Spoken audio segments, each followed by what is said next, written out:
Après la critique sans spoil, il est temps de vous spoiler comme des bâtards et ce sans prendre des gants.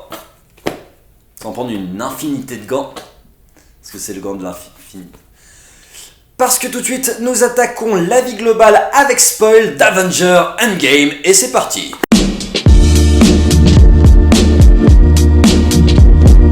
Réalisé par Joe et Anthony Russo et sortant le 24 avril 2018, à la suite du snap de Thanos qui a décimé la moitié de la population, les Avengers sont prêts à tout pour récupérer leurs morts ou à défaut les venger. Je suis très emmerdé parce que j'aurais aimé vous dire que ce film était la conclusion épique tant attendue de 11 ans de bonheur offert par Marvel Studios qui a révolutionné l'histoire du blockbuster et on ne peut pas leur enlever. Surtout à la suite d'un Infinity War que j'avais trouvé extraordinaire dans sa prise de risque et sa volonté cinématographique derrière les nécessités économiques. Ce Endgame est une véritable déception me concernant et je m'apprête à recevoir votre flot d'insultes en commentaire et je le comprends parce que ça déchaîne mes passions. C'est une énorme déception parce que le film comporte 3 parties. Une première partie extraordinaire où on retrouve la patte des frères Russo instillée dans Infinity War avec des enjeux dramatiques forts, avec des personnages forts, avec des acteurs qui peuvent jouer des personnages forts.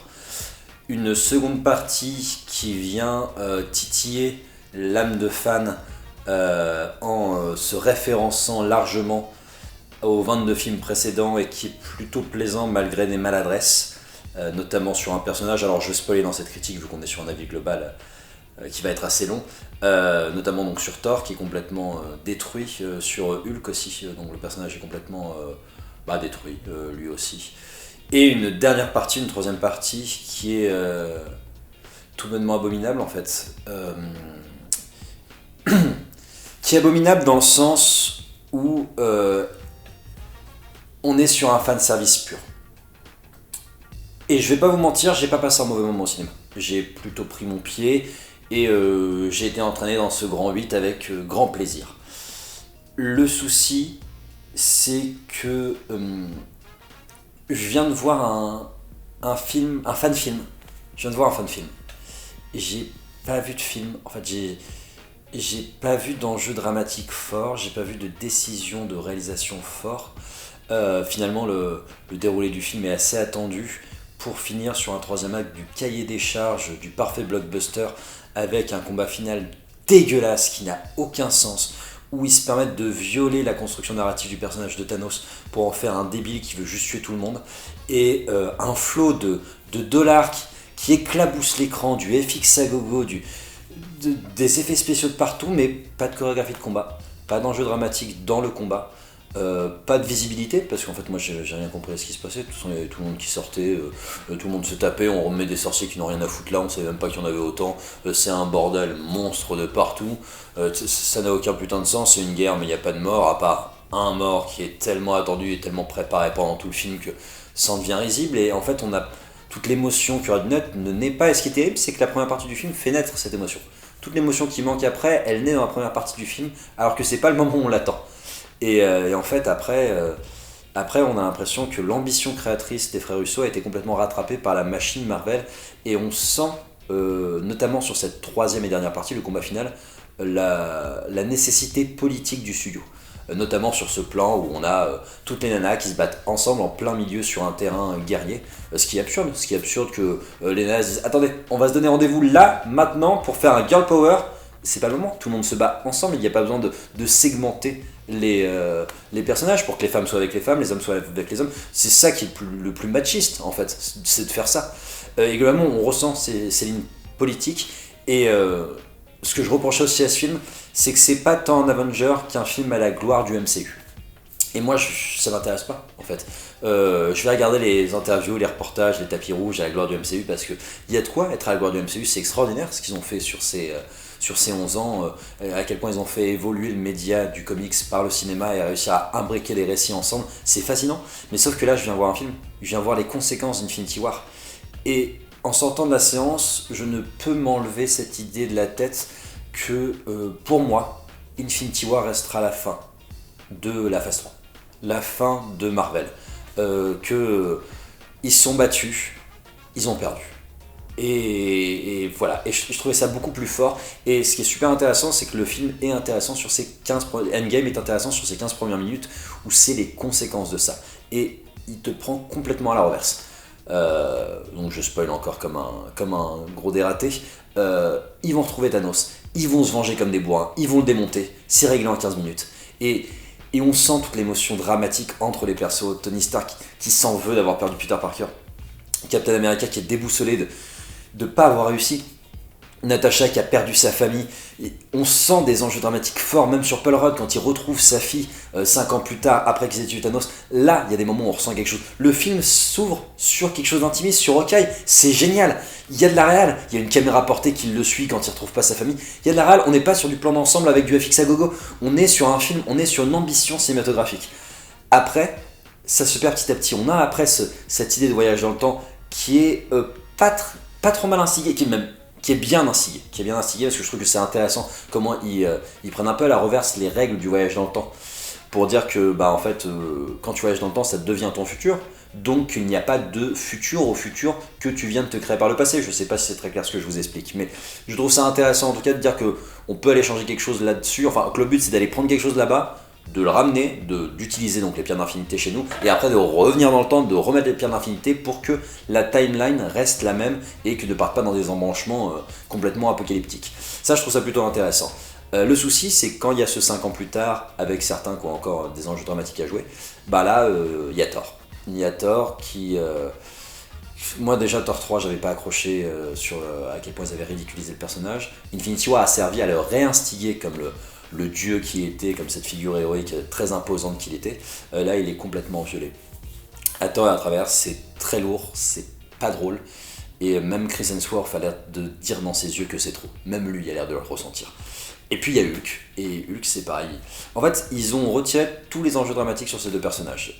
Thor avait toute cette notion de devoir devenir roi par nécessité pour son peuple, que là il réfute et qu'il refuse, alors qu'il l'a accepté pendant 3 films, plus 3 Avengers. Ça n'a aucun sens. Hulk, il y a toute cette acceptation de son côté colérique, qui rencontrait une étape dans Infinity War de dire qu'il n'arrivait pas à lier le côté, à jouer sur ce côté colérique qui finalement le permettait juste de sortir de situation. Là, c'est juste, en fait, on s'est entendu avec Hulk, maintenant on fonctionne tous les deux et c'est fini. C'est pas ça l'histoire du personnage. C'est pas ça les enjeux dramatiques du personnage, c'est pas ce qu'on nous a bâti dans Hulk 1, Avenger 2 et Avenger Infinity War. C'est ce qu'on nous a bâti dans Thor 3, mais moi Thor 3, je trouve qu'il a aucun enjeu dramatique, donc ça m'intéresse pas. Moi je viens voir des personnages vivre, je viens pas voir des mecs faire des numéros de clown. Certes, les FX sont très bien faits, le Hulk avec la tronche de Mark Ruffalo, ça fonctionne plutôt pas mal, mais il faut me détailler plus, et puis on peut pas s'asseoir sur la relation qu'il a développée avec Natasha Romanoff. Là, ça n'existe plus.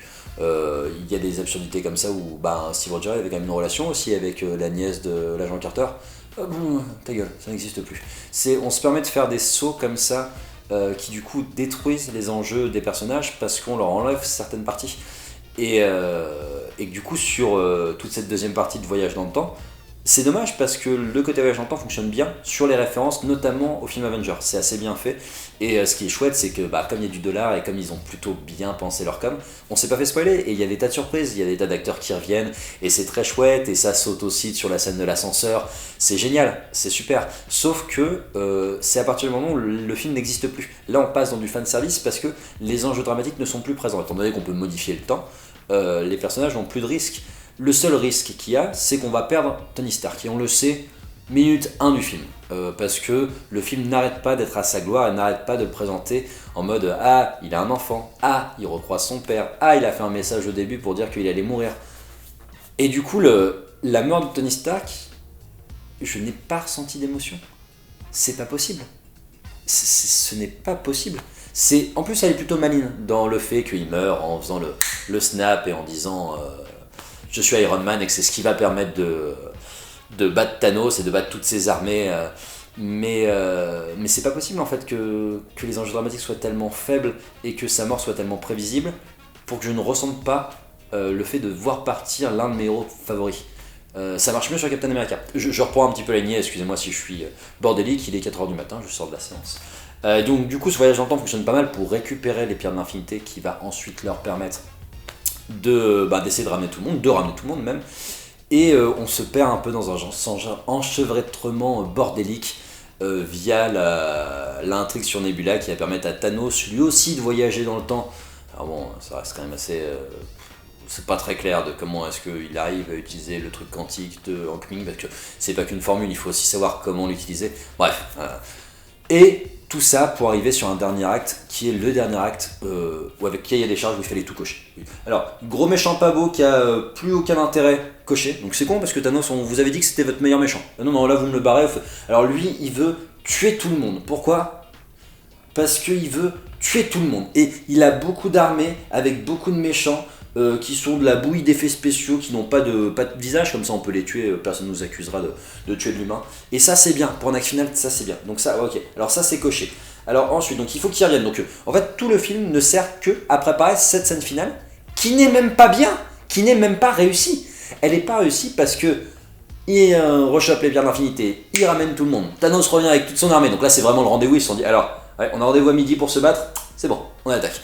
Et le retour avec enfin ce Avenger Assemble qu'on attend depuis 11 ans n'a aucun putain de sens, c'est aucun putain d'enjeu dramatique. C'est une guerre où tout le monde revient, où personne discute à part pour se faire 2-3 petites vannes, et où personne ne meurt, parce qu'on vient de tous les ramener donc on va pas les retuer, mais sauf que c'est une guerre, donc il faut qu'il y ait des morts, parce que sinon c'est pas vraiment une guerre. Et il n'y a pas de chorégraphie de combat. Il y a un petit truc avec Captain America et le marteau de Thor. Ça n'a pas forcément de sens en termes de gestion de la puissance des différents personnages, et c'est une bouille d'effets spéciaux quoi. On sent que chacun a tourné un peu de son côté, qu'après Photoshop, on t'a tout mis ensemble, et puis va vite au niveau du plan, parce que moi j'ai énormément d'estime pour les mecs qui font les FX, parce qu'ils ont dû se casser les dents sur l'ordinateur à pouvoir lier tout ça, mais c'est pas plaisant à voir, ce n'est pas épique, la musique, il n'y a absolument rien. C'est un espèce du retour du roi du pauvre, quoi. C'est un énorme truc de fanservice. Donc, ce serait un des fans qui l'aurait fait avec, tu vois, en touchant bien Blender sur internet, qui avait fait cette scène-là. Je ferais, c'est cool, les gars, super. C'est pas possible, après avoir fait Infinity War, avec des scènes d'action plus ou moins intimistes et surtout des super chorégraphies de combat, notamment sur Titans, d'arriver là-dessus. Enfin, d'arriver juste sur. Là, les combats, c'est on court et on tape. On nous a instillé dans les premiers Avengers que toute la force d'Avengers, c'était que chacun apportait quelque chose à l'équipe. Et que, même d'un point de vue cinématographique, parce que la réalisation est très pauvre dans ce Avenger, à part les 15 premières minutes, même d'un point de vue cinématographique, le plan séquence d'Avenger 1, après qu'ils soient écharpés et qu'enfin ils se mettent ensemble, et que là on les suit en plan séquence et que chacun s'entraide, ce plan séquence avait une symbolique dans l'histoire. Là, il n'y a pas de réalisation qui a une symbolique. Et c'est très emmerdant pour la conclusion de 22 films de 11 ans. C'est très emmerdant pour cette scène finale qui est en fait 3 heures de film qui ne sert qu'à préparer cette scène finale, et que cette scène finale ne soit même pas bonne. Voilà, donc forcément, on en ressort un peu dépité. Pas en ayant passé un mauvais moment, attention, parce que moi je trouve que ça, c'est propre, c'est efficace, c'est un peu comme un Thor 3, si vous voulez. Effectivement, c'est bien foutu, j'ai passé un bon moment, j'ai bien rigolé. C'est juste que, après tous les enjeux dramatiques et tout le risque qu'avait pris Infinity War de dire vous voulez ça, et moi je vais vous donner ça, et que nous en tant que spectateurs on fait mais ça c'est vachement mieux en fait. En fait je savais pas, mais ça c'est mieux que ce que je vous demandais. Ça je préfère, je vais prendre ça. Après nous avoir amené ici, ils nous ramènent là. On peut pas revenir en arrière. C'est pas possible. C'est pas possible lorsque on nous a fait des enjeux dramatiques aussi forts de dire en fait non. Et que du coup, quand les enjeux dramatiques arrivent, donc sur la mort de Iron Man qui moi ne m'a pas touché, surtout parce que il y a un plan qui est presque un plan de tous les acteurs qui prennent la pause pour les Oscars, quoi. Il y a quelque chose, en plus ils sont, je pense, les 3/4 sous fond vert parce que les incrustes sont pas oufissimes, parce qu'ils n'ont pas dû réussir à réunir tout le monde sur le même lieu de tournage en même temps. Et paradoxalement, ce qui fonctionne peut-être mieux, c'est le dernier plan, c'est la fin de Captain America, qui a pas une logique implacable dans son déroulé narratif à lui, mais qui est beau, qui reste beau et qui permet de finir sur une note positive. sur cette danse qu'il a avec Peggy Carter, et qu'on est content que ce personnage ait trouvé une forme de paix, lui qui était hors de son temps depuis 6 films, quoi. Et Captain America a de toute façon toujours été le personnage le mieux géré par les frères Russo. En tout cas, jusqu'à maintenant, Tony Stark était aussi celui qui gérait le mieux. Je trouve que Tony Stark par les frères Russo, c'est le meilleur Tony Stark qu'on ait jamais eu, à part sur Infinity War. Encore que si au début c'est le cas, c'est juste qu'après on nous ramène quelque chose de blagueur et du coup qui perd de l'enjeu. C'est ça en fait, si je devais résumer ce film, c'est le manque total d'enjeu, et qu'en fait avec toutes les théories qu'on a vues fleurir sur le net, alors c'est peut-être aussi le souci du net, parce que finalement ils ont quand même bien géré leur com, il y a beaucoup de surprises, le film garde beaucoup de surprises, mais qu'avec toutes les théories qu'on a vues filtrer sur le net, et avec la paire de couilles que s'était ramené Infinity War en disant on va faire table rase, on va oser tuer des héros, on va vous faire un méchant qui est pas si méchant, qui a une vraie idéologie, quelque chose de bien, de logique pour l'écologie, pour le monde, qui est complètement... la manière de l'exécuter est complètement fasciste, mais l'idéologie est pas idiote. Et ben on va gommer tout ça et on va reprendre tous les défauts de ce que vous m'avez reproché pour refaire quelque chose de très très basique. Je ne peux pas me contenter de basique avec les frères Russo parce qu'ils nous ont prouvé qu'ils faisaient des trucs fantastiques. La scène de combat de l'ascenseur de Captain America 2 a signé un tournant chez Captain America, comme la scène du pont, comme... Et le fait que là, l'action soit aussi molle sur 3 heures de film et qu'elle soit aussi oubliable, j'ai mal quoi. Ouais, sincèrement, j'ai mal. J'ai pas passé un mauvais moment, c'est pas un mauvais film si ça vous implique pas émotionnellement comme moi j'ai pu être impliqué sur 11 films, d'avoir fait un mémoire sur Marvel, d'avoir vraiment trouvé ça fascinant dans la manière de réinventer le blockbuster sur quelque chose qui avait aussi bien des enjeux dramatiques, des enjeux politiques, des enjeux scénaristiques très bien ficelés ensemble pour pouvoir lier un univers sériel avec un univers cinématographique.